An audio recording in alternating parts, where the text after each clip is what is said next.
Hello साथियों। आज की क्लास में हम लोग रेलवे एनटीपीसी का जो एग्ज़ाम था 22 जनवरी 2021 को हुआ था, उसके आज हम लोग सेकंड शिफ्ट को इस वीडियो में कवर करेंगे। तो जितने भी नए लोग हैं चैनल को सब्सक्राइब करेंगे, लाइक करेंगे और शेयर करेंगे। आप लोग लाइक तो करते नहीं हैं, शेयर भी नहीं करते हैं, कम से कम सब्सक्राइब कर लिया कीजिए। सब्सक्राइब कीजिए और लाइक सब्सक्राइब कर लेंगे तो मेरा सब्सक्राइबर बढ़ेगा और मैं वीडियो आपको अच्छा अच्छा कंटेंट प्रोवाइड करूँगा। लाइक करेंगे तो दूसरे लोग भी देखेंगे, कह रहे इस वीडियो को तो लाइक मिला है यानी कंटेंट अच्छा होगा, तो मेरा जो व्यूअर्स है वो भी बढ़ेंगे। तो आप लोग क्या करेंगे कि लाइक जरूर करेंगे। व्यूज़ आता है ए 1K 500 700 व्यूज़ आ जाता है, लेकिन लाइक 10 रहता है। ऐसा आप लोग नहीं करेंगे। आप लोग लाइक जरूर करेंगे। लाइक करने में आपका कुछ होता तो नहीं है, पैसा उसमें नहीं लगता है। आप लोग लाइक और सब्सक्राइब जरूर कर लेंगे। इसलिए मैंने कल वीडियो नहीं डाला था। आप लोग लाइक नहीं करें। आप लोग लाइक करेंगे तो आपको 133 शिफ्ट का प्रश्न जो है 30 दिन के अंदर मैं प्रोवाइड कर दूंगा। तो चलिए आज की क्लास हम लोग शुरू करते हैं। आप लोग को लाइक और सब्सक्राइब करना है। पहला प्रश्न है, United nation world wild life day कब मनाया जाता है? तो 3 मार्च को वर्ल्ड वाइल्ड लाइफ डे मनाया जाता है। तो दिवस से भी प्रश्न पूछे हैं, तो आप लोग सारे दिवस को 12 महीना का तो बस दिवस पढ़ना है। 12 मंथ का मंथली वाइज दिवस आप लोग को पढ़ना है, वो भी सब नहीं, इंपॉर्टेंट दिवस आपको पढ़ लेना है। 24 अक्टूबर को संयुक्त राष्ट्र दिवस भी मनाया जाता है। तो आप लोग ऐसे ही छोटे छोटे रिलेट करके थोड़ा ट्रिक जैसा बनाकर आप लोग याद कर लेंगे।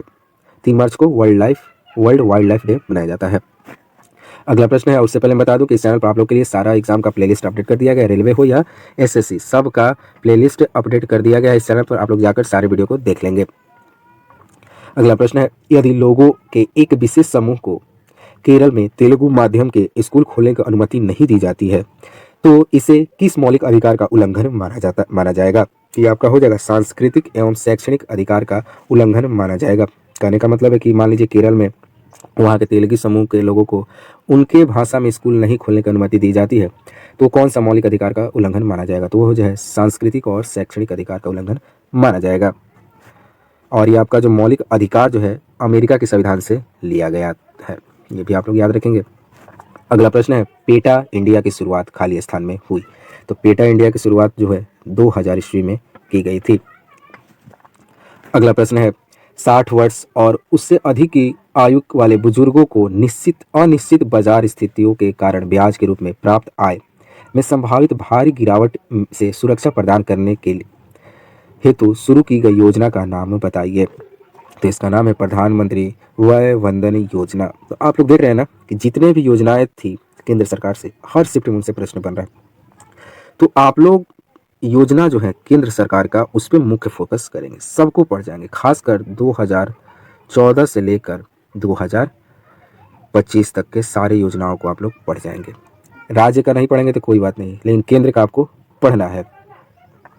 अगला प्रश्न है, निम्नलिखित में से किस वैज्ञानिक को हेलिकोबैक्टर पाइलोजी नामक बैक्टीरियम जो पेप्टिक अल्सर के लिए उत्तरदायी है की खोज के लिए फिजियोलॉजी एवं मेडिसिन के क्षेत्र में नोबेल पुरस्कार से सम्मानित किया गया? तो उनका नाम था रॉबिन वारेन और बैरी मार्शल को इसके लिए इन्हें नोबेल पुरस्कार दिया गया था। तो ये प्रश्न भी आप लोग याद रखेंगे। अगला प्रश्न है, ऑस्कर की सर्वश्रेष्ठ विदेशी भाषा श्रेणी में नामांकन होने वाली अंतिम भारतीय फिल्म कौन सी थी? तो लगान जो थी ये भारत की अंतिम फिल्म है जिसे ऑस्कर की सर्वश्रेष्ठ विदेशी भाषा श्रेणी में नामांकित होने हुई थी। उसके बाद लगान के बाद कोई भी भारतीय फिल्म इस श्रेणी में नामांकित नहीं हुई है, तो आप लोग इसको याद रखेंगे। अगला प्रश्न है, पशुओं के प्रति क्रूरता रोकथाम अधिनियम 1960 की धारा 4 के तहत 1962 में स्थापित भारतीय पशु कल्याण बोर्ड एक संवैधानिक सलाहकार निकाय है जिसकी स्थापना पशु कल्याण संबंधित कानूनों पर भारत सरकार को सलाह देने के लिए की गई थी। यह किस मंत्रालय के अंतर्गत आता है? तो देखिए प्रश्न कितना घुमाया जा रहा है। तो ये जो है पर्यावरण वन एवं जलवायु परिवर्तन मंत्रालय के अंतर्गत आता है। और यहाँ से प्रश्न बनता है कि भारतीय पशु कल्याण बोर्ड की स्थापना कब की गई? तो 1962 में इसकी स्थापना की गई। तो यहाँ से 2 प्रश्न आप याद रखेंगे। अगला प्रश्न है, आयुष विभाग का पूर्व का नाम क्या था? पहले इसका नाम क्या था? तो इसका नाम था department of Indian system of medicine and homeopathy. इसका पहले का नाम था, बाद में इसे आयुष विभाग कर दिया गया। अगला प्रश्न है, भारत के पहले उपराष्ट्रपति कौन थे जिन्हें राष्ट्रपति के चुनाव में द्वितीय वरीयता मतगणना द्वारा राष्ट्रपति चुना गया? तो ये बीबी गिरी है। ये पहले भारत के उपराष्ट्रपति थे, उन्हें राष्ट्रपति के चुनाव में द्वितीय वरीयता सेकेंड प्रेफरेंस के मतगणना के द्वारा इन्हें राष्ट्रपति चुना गया था। अगला प्रश्न है, सांगपो और दिहांग किस नदी का अन्य नाम है? तो ब्रह्मपुत्र का अन्य नाम है सांगपो और दिहांग। अगला प्रश्न है, निम्नलिखित में से किसके कारण कालाजार नामक रोग होता है? तो प्रोटोजोआ के कारण कालाजार नामक रोग होता है। अगला प्रश्न है, इनमें से किस तिथि को भारतीय राष्ट्रीय प्रौद्योगिकी दिवस यानी national technology day of India के रूप में मनाया जाता है? तो 11 मई को मनाया जाता है राष्ट्रीय प्रौद्योगिकी दिवस। अगला प्रश्न है, हॉल्ट मैकेंजी ने भारत में राजस्व संग्रहण के लिए निम्नलिखित में से कौन सी विधि विकसित की थी? तो महलवाड़ी सिस्टम जो थी, महलवाड़ी प्रणाली जो थी, हॉल्ट मैकेंजी द्वारा विकसित किया गया था। अगला प्रश्न है, निम्नलिखित में से किस संगीतकार को 2008 में best contemporary world music album noble drum project पुरस्कार से सम्मानित किया गया? तो उनका नाम था जाकिर हुसैन। आपका ये करंट का प्रश्न है, ये आपका स्टैटिक का प्रश्न है, तो आप लोग इसको रट जाएंगे। जाकिर हुसैन, बिस्मिल्लाह खान, पंडित रविशंकर, जितने भी सितार क्या बोलते वाद्य यंत्र बजाने वाले हैं, उनसे रिलेटेड सारे प्रश्नों को आपको रट जाना। उन्हें अवार्ड कब मिला, वो किस वाद्य यंत्र से संबंधित, सब आपको याद रखना है। अगला प्रश्न है, इनमें से किस वर्ष M.R. रहमान ने 2 ऑस्कर जीते थे? तो उन्होंने 2009 में जो आर ए रहमान जो सिंगर है भारत के, आर रहमान, उन्होंने 2 ऑस्कर जीते थे एक ही साल में, 2009 में। भारत के बहुत लीजेंड सिंगर हैं ये। अगला प्रश्न है, सिक्किम को भारतीय संघ में किस संवैधानिक संशोधन द्वारा शामिल किया गया था? तो 36वां संविधान संशोधन द्वारा सिक्किम को भारत का हिस्सा बना दिया गया था। अगला प्रश्न है, उस गवर्नर जनरल का नाम बताइए जिसने पारामाउंटेसी नामक नीति का आरंभ किया? तो पारामाउंटेसी जो नीति थी वो लॉर्ड हेस्टिंग द्वारा शुरू की गई थी। तो आप लोग ये पहली बार सुने होंगे पारामाउंटेसी नीति, आप लोग इसको याद रखेंगे, लॉर्ड हेस्टिंग। अगला प्रश्न है, निम्नलिखित में से कौन सा पशु हार्मोन है? तो इंसुलिन जो है पशु हार्मोन है। इससे पिछले वाले शिफ्ट में पूछा था कि कौन सा इसमें पादप हार्मोन है, तो वहाँ बताइए ऑक्सिन। ऑक्सिन जो था एक पादप हार्मोन है, जिब्रेलिन भी पादप हार्मोन है और साइटोकिनिन्स भी एक पादप हार्मोन है। तो आप लोग सारे, आपसे ये जो बायोलॉजी का प्रश्न है तो इससे रिलेटेड सारे प्रश्नों को आप लोग सॉल्व करेंगे। अगला प्रश्न है, MS-DOS एक ऑपरेटिंग सिस्टम है जिसमें खाली स्थान होता है, इसमें कमांड लाइन इंटरफेस होता है। MS-DOS आपका, ये आपका कंप्यूटर का प्रश्न है, आप लोग इसको याद रखेंगे।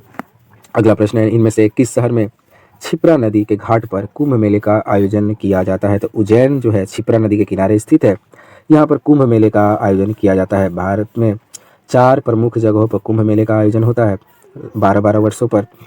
उनका पहला नाम है प्रयागराज, जहाँ पर अभी हाल ही में 2025 में महाकुंभ का आयोजन किया गया है, फिर हरिद्वार में, फिर उज्जैन में और लास्ट जो है नासिक में। प्रयागराज, हरिद्वार, उज्जैन, नासिक, ये 4 जगहों पर कुंभ मेले का आयोजन किया जाता है। अगला प्रश्न है, पहली सोशल मीडिया साइट कौन सी थी? इसका नाम था 6 डिग्री। 6 डिग्री जो है पहली सोशल मीडिया साइट थी। अब तो हजारों सोशल साइट, करोड़, मतलब गिनती नहीं है कितनी सोशल साइटें खुल गई हैं। इंस्टा, फेसबुक, व्हाट्सएप, बहुत सारी सोशल साइटें, आप लोग जानते भी नहीं होंगे नाम। अगला प्रश्न है, निम्नलिखित में से क्या केवल पादप कोशिकाओं में पाया जाता है? तो प्लास्टिड लवक जो है केवल पादप कोशिकाओं में पाया जाता है, यानी पौधे की कोशिकाओं में पाए जाते हैं। बाकी जो गोल्गी अपैरेटस, माइटोकॉन्ड्रिया, केंद्रक जो है ये दोनों में पाए जाते हैं, पादप और जंतु कोशिका दोनों में पाए जाते हैं। अगला प्रश्न है, विज्ञान एवं प्रौद्योगिकी विभाग द्वारा शुरू की गई उस योजना का नाम बताइए जो विज्ञान और इंजीनियरिंग में के प्रमुख क्षेत्रों में मूलभूत और अनुप्रयुक्त विज्ञान के क्षेत्र में शोध कार्य में रत महिला वैज्ञानिकों एवं तकनीकविदों को एक मंच प्रदान करती है। तो इसका नाम है वीमेन साइंटिस्ट स्कीम ए। बहुत बड़ा प्रश्न था, तो इसमें यह था कि महिला वैज्ञानिकों को विशेष सुविधा प्रदान की जाती है, तो इसका नाम था वीमेन साइंटिस्ट स्कीम ए। अगला प्रश्न है, कौन सा संगठन कोलकाता में स्थित मुख्यालय और 16 क्षेत्रीय स्टेशन के साथ भारत के प्राणी संसाधनों के सर्वेक्षण के लिए जिम्मेदार है? तो इसका जो आंसर हो जाएगा जूलॉजिकल सर्वे ऑफ इंडिया। इसका सबसे पहले जूलॉजिकल सर्वे ऑफ इंडिया का मुख्यालय कहाँ है? तो ये आपका कोलकाता में स्थित है, और ये क्या करता है कि भारत में जितने भी प्राणी संसाधन है उनकी सर्वेक्षण करता है। अगला प्रश्न है, बजट 2019 के भारत सरकार द्वारा घोषित उस योजना का नाम बताइए जिसके तहत छोटे एवं सीमांत कृषकों को 6,000 प्रतिवर्ष की गारंटी शुदा आय प्रदान की जाती है। तो इसका नाम है प्रधानमंत्री किसान सम्मान निधि योजना। तो ये भी केंद्र सरकार की योजना है। इसमें छोटे जो किसान होते हैं उनको 6,000 प्रतिवर्ष की गारंटी आय प्रदान की जाती है। तो ये आप याद रखेंगे, प्रधानमंत्री किसान सम्मान निधि योजना। अगला प्रश्न है, इनमें से किस युद्ध ने भारत में ब्रिटिश उपनिवेशवाद की नींव रखी? तो प्लासी के युद्ध से फिर प्रश्न पूछ दिया। इस पहले शिफ्ट में पूछा था कि प्लासी के युद्ध में अंग्रेजों का नेतृत्व किसने किया था? तो ये युद्ध जो है 1757 में हुआ था, और इसका नेतृत्व जो था ईस्ट इंडिया कंपनी का नेतृत्व रॉबर्ट क्लाइव द्वारा किया गया था। और इसी युद्ध के बाद भारत में ब्रिटिश उपनिवेशवाद का नींव रख गया, और यहाँ पर ब्रिटिश अपना पैर जमा लिए थे।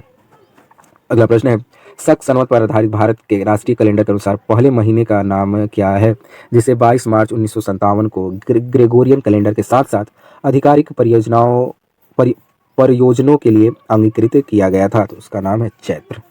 अभी चैत्र मास चल रहा है, तो आप इसको याद रखेंगे। चैत्र मास जो होता है हिंदू कैलेंडर का पहला महीना होता है। हिंदू कैलेंडर में न्यू ईयर चैत्र मास में मनाया जाता है। जबकि हम लोग, अगला प्रश्न है, इंटर क्रॉपिंग फसल प्रक्रिया इनमें से किसे की दर्शाती है? तो पास के दो से अधिक फसलों को उगाना इंटर क्रॉपिंग फसल की प्रक्रिया को दर्शाता है। अगला प्रश्न है,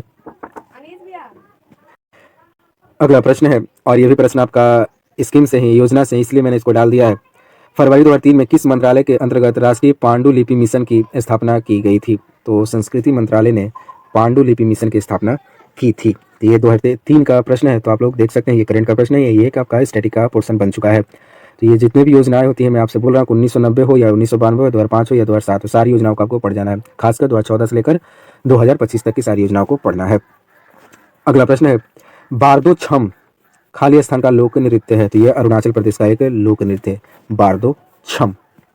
अगला प्रश्न है, उस योजना का नाम बताइए जो 18 से 70 वर्ष के आयु के वर्गों के लोगों को दुर्घटनावश मृत्यु या पूर्ण विकलांगता के मामले में 2 लाख और आंशिक विकलांगता के मामले में 1 लाख का जोखिम कवरेज प्रदान करती है। उसका नाम है प्रधानमंत्री सुरक्षा बीमा योजना। तो ये भी आपका योजना का प्रश्न है। योजना से तो इस शिफ्ट में बहुत सारे प्रश्न पूछ चुका है। अगला प्रश्न है, इनमें से किस शहर में भारत के प्रथम बायो रिफाइनरी प्लांट का उद्घाटन हुआ था? पहला है, तो इसका आंसर हो जाएगा पुणे में। पुणे भारत का पहला शहर था जहां पर प्रथम बायो रिफाइनरी प्लांट का उद्घाटन किया गया था। अगला प्रश्न है, वायु के संपर्क में आने के कुछ समय बाद चांदी के गहने काले पड़ जाते हैं, ऐसा क्यों होता है? इसका कारण है, चांदी वायु के में मौजूद सल्फर के साथ अभिक्रिया करके सिल्वर सल्फाइड बना लेती है। तो वायु में जो सल्फर होते हैं उनसे अभिक्रिया करके जो सिल्वर सल्फाइड बना लेता है, इसी कारण उसका कलर जो है काला हो जाता है। और यहाँ पर हमने टोटल 40 प्रश्नों को देख लिया है। अगर आपको ये वीडियो पसंद आया तो आप लोग लाइक करेंगे, चैनल को सब्सक्राइब करेंगे। मिलते हैं नए वीडियो के साथ। जय हिंद, जय भारत।